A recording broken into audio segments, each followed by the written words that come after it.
Hey, what's up, family? What's up, YouTube? I hope you're doing fine with me today. Now, there's this student trying to argue that the critical race theory, that's the CRT, um, includes other races but leaves one race, that is white race. And he makes some good points about it, and I just want us to hear this because in as much as he might be saying some things which might seem to be right according to his face, because he claims that the critical race theory only involves black and other races but leaves only one race out, and he feels discriminated for this. This is an important aspect of debate that I usually like because I'm a student who have studied African American history, African American literature, African American sociology, and there are a couple of things that I learned. And if I'm wrong, you'll tell me, and I'll go back and take my college school fees. Now, let's dive right into this video. I'll be back with my commentary, and maybe we are going to learn from each other, from him, and you'll tell me what to think about this in the comment section. Let's get it. Inside these schools. Despite the board's attempt to deny it, District 196 schools are quickly becoming a place where promoting activism is actually more important than promoting education. I'll take you back to my first day at RHS this fall. The principal came out and gave us a heartfelt speech about equality and standing together. He began to list countless races, such as Latino, Asian, expressing how much they matter and how important they are. But never once did he mention a race or identity that reflects me, or half the kids that were in the class. Now, members of the board, I know you haven't been to school in a while, and I know none of you, or most of you, don't have any kids left in the school district. But you must admit how uncomfortable it will be to be characterized just by your skin color on the first day of school, and be thought that you were wrong just because of your skin color. So I will never forget the look one of my friends gave me from across the room as we were sitting there listening to this blatant bias being expressed in the so-called equity statement by the leader of our school. To be clear, I don't need you to tell me that I matter, but hearing the condolences given to other races and leaving just one race out, inevitably you'll start to feel like you've done something wrong. And in our principal's attempt to unify us, he instead created unwarranted boundaries and barriers between his students, pitting us against each other based on characteristics that we can't control. In another separate instance, I was told that writing "All Lives Matter" on the whiteboard was political and could be seen as offensive. When I questioned the teacher after class, she told me that she didn't have an answer and she just had to erase it, and it was quickly erased. There are political signs all over RHS, about specific races that matter, specific sexual orientations that matter, and specific perspectives that matter. But when I questioned the RHS administration about how these signs were political, they told me that they were supporting human rights. So when I questioned why the equity statement couldn't represent all students, they told me that to even ask that question was outlandish and offensive. And when I asked why that was, they told me, quote, "Whites have a pretty good situation right now," unquote. So is that not racism? Disregarding my question merely because of the color of my skin? To be honest, after enduring a year of the people in charge telling me that I'm a racist and I'm privileged and pointing out our irreversible differences, I've never noticed race more. And it's becoming the first thing I notice when I meet someone, which has never before been the case. RHS administration confidently told me that RHS students and staff are happy with their equity statement, but from my experience in talking with other students, this is not the case. I know many kids who disagree with their teachers, but they're too scared to stand up because they're worried that their grades will be docked and their learning experience will be affected. My honors government teacher, I'm not going to say his name, but he's mentioned that Democrats care more about all people while Republicans only care about themselves. And he's also inferred to us that socialism is better than democracy. He even had a statue. He had a statue of a socialist leader in his classroom. I've been told by a lot of kids that they just stay silent and adjust their schoolwork to reflect an acceptable opinion to secure a good grade. I've been approached by multiple teachers who have told me in private that they just want to say that they agree with me and they support me standing up, but they can't say it in front of the class for fear of being disciplined by the administration in some way or losing their jobs. There is clearly only one way to think in this district, and that is that they are teaching their kids to shut up if they don't agree. Now, members of the board, I want you to take a good look at yourselves in the mirror tonight and ask, are you really standing up for the equality of all people, or are you just pushing a damaging political ideology on our students. A fellow coworker at my job, who by the way is of color, discreetly told me that the school seemed to be pushing a very leftist agenda in class. This proved that not everyone is happy with your school, and not everyone who isn't happy is white. Now, due to all these instances I've mentioned and many more that I can't fit in this 5-minute speech, I have decided to leave this district and continue school on a private Christian school online.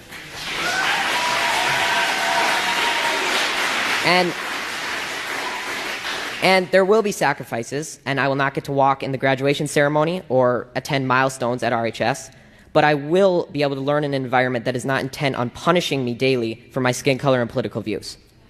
Now, regardless of how you take my speech, whether you just shrug it off as malarkey or Fox News talking points, I encourage you to think about it, because someday I'm going to be a leader. I may be the president, a governor, or just a professional golfer, but I will never stop believing that everybody has value, no matter their skin color or personal beliefs, and it's a shame that you're not going to be able to say that I was an alumni of RHS in District 196. Thank you.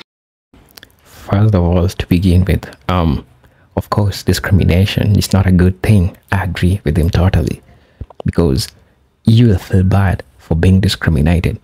However, there is one thing that I would like to say. I would like to say that critical race theory doesn't show or doesn't allow discrimination. Why?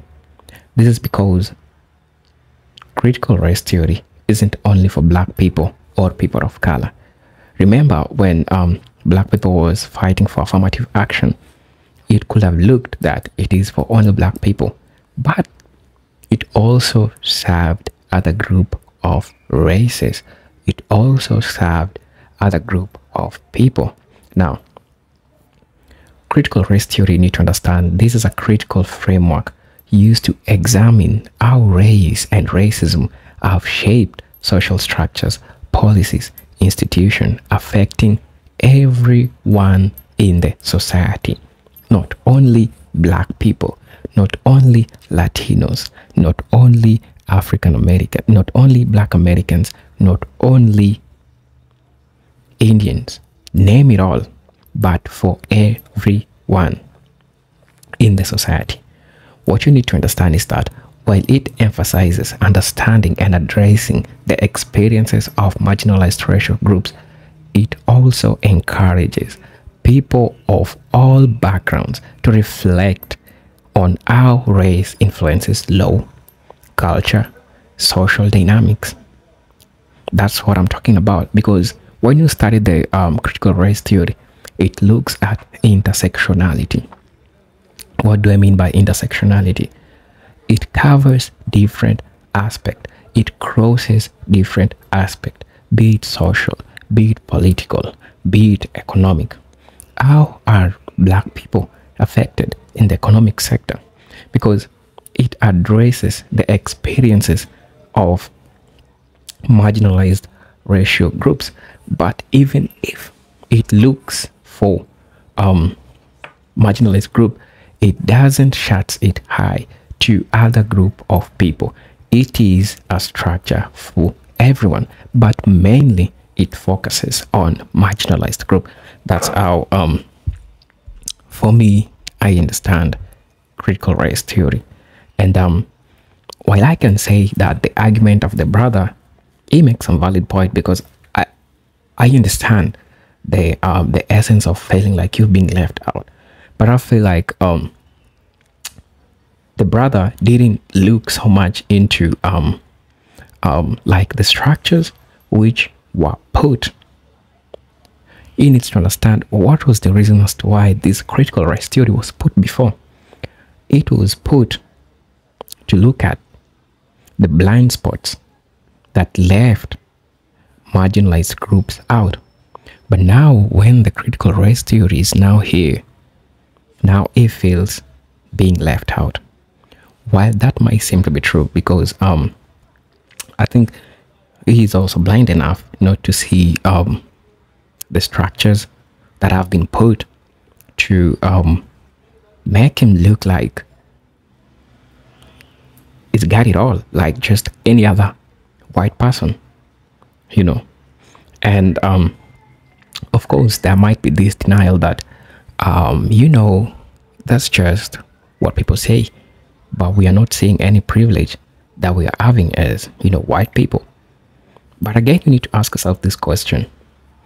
If there wasn't white privilege, this is one thing I want you to get. If there wasn't white privilege, then there could have been no need for, the critical race theory. Because this came as a response to address issues that were being looked, or the issues that were not being touched, but it affected people. What black men went through, what white women went through, the women not being considered. This also talks about the critical race theory. What are the challenges that black women go through in economic sector, political sector? What are the political challenges that white women go through in, let's say, political sector, economic sector, right?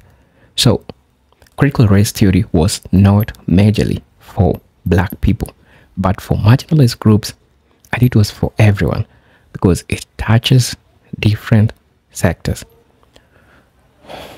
But I understand the reason as to why he feels left out, because now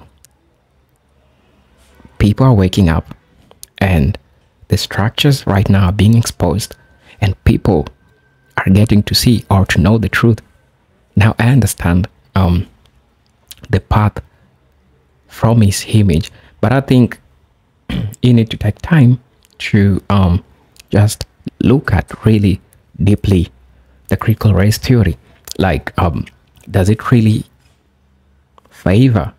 Because I don't think it favors. Even the word favor is not the right word, but I think it considers every group, but it majorly reflects on things that were not being looked, or the racial biases that was there before, right? Now, critical race theory looks into how racial biases affect everyone's life, including how system privilege some while disadvantage others. It encourages white individuals too to explore their role within their structures and understand how racism is perpetuated even within the explicit intent. Let that sink.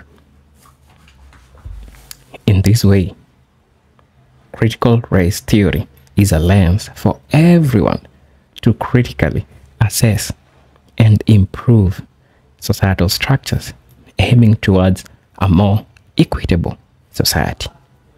I rest my case. So, I don't think critical race theory is for only black people in marginalized group. I mean, think about affirmative action. Think about what black people have been talking about. Just think about it all and tell me how you feel about it, because I feel that that's the only point that he never included in his argument. Well, other people clapped for him. I think that's a consideration that they need to do. Tell me what you think about this in the comment section. These are Present Age Stories. And until then, peace, love, and harmony. You could consider buying me a coffee through my Cash App account. I will really, really appreciate the support. Until then, let's meet on my next video. Salute.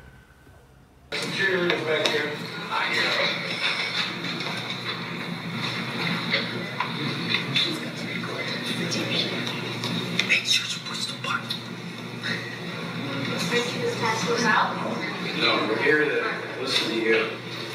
No, you asked that we abide by your rules and set our literature here for Mr. Gronsky to pass out. And if you're not going to abide by your own rules... And then you're going to put it in the minutes too, just so everybody knows. Put it in the minutes. If you're not going to abide by your own rules... Put it in the minutes. If you're not going to abide by your own rules, I will take those back and I will pass those out myself to all of you. So it's either You want one to or start the the other. time? I'm sorry, you cannot really make your own rules up. It's under the Robert Rules of Order. You just said it. Pass them out. The beginning. Pass them out. He just said it. I don't think we should be reading things right now. You were reading them. Put it in the minutes too. Oh, they should be. My camera's on, so I don't need your... Reclaim her minutes. Reclaim her minutes. It hasn't started yet. I have not started yet. I reclaim my time. It is my First Amendment right. You reset that timer. No. Yes. Reset her time. Reset the time. Gentlemen, reset the time. What's wrong with you people? Reset the time. There's a young lady coming here. Reset my time. Hey guys, I sorry to interrupt, but I love how much the audience is helping and cheering her on because she is a strong, and I mean very, very strong 14-year-old girl. Come at me. Everybody stop. Don't come at me. Don't come at me because you're out of order. Reset her time. Reset my time. Be a gentleman. All you gotta do is reset her time. We should start. A little courtesy. Reset my time. Well, you guys are digging Or I a can hole. talk all the time. Digging a hole. Snowflakes. At the last meeting, I sat in astonishment as Superintendent Roberts tried to gaslight us regarding public comments at these meetings. He told us how important it was that everyone speaking felt listened to by this board, regardless if the board hears things they disagree with. Oh, the hypocrisy, especially after most of this board walked out while I was addressing you at the August meeting. Then, this board's lawyer, Mr. Collins, tried to set rules regarding the content of people's speeches, but also claimed the idea wasn't to censor people. Newsflash, Mr. Collins, your rules are the very definition of censorship. Apparently, this board is not familiar with the U.S. Constitution, so I've given each of you a copy.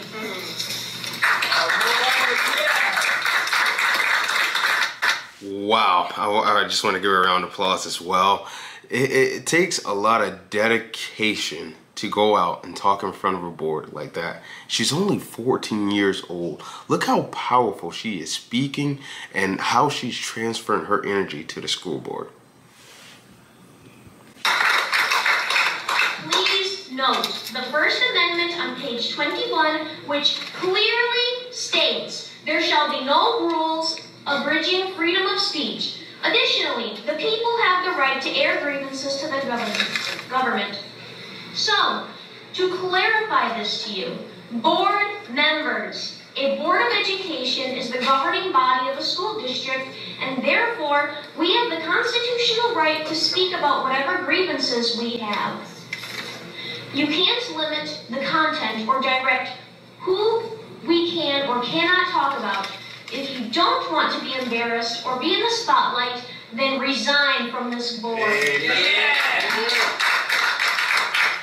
If you don't want your family members to be a topic, then they should refrain from making statements on social media in regards to people who speak at these meetings. If you don't want people to refer to you as groomers and pedophiles, then follow state and federal laws and remove the sexually graphic books from your school libraries. Appeasing immorality by claiming acceptance and inclusion is not a valid argument. Claiming the books can be obtained online, no, it is a First Amendment right, and you have taken my time, so I reclaim that time back. Let me see.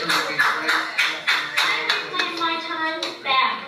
I am going to continue. Not a valid argument. Claiming that removing the contested books is banning them is not a valid argument. There are no valid arguments for violating laws or infringing on constitutional rights. A quote by Wendy Jade states, "An environment that is not safe to disagree in is not an environment focused on growth. It is an environment focused on control." Board members, keep in mind that come the next election, parents will have the control. You've been exposed. Amen. Yeah!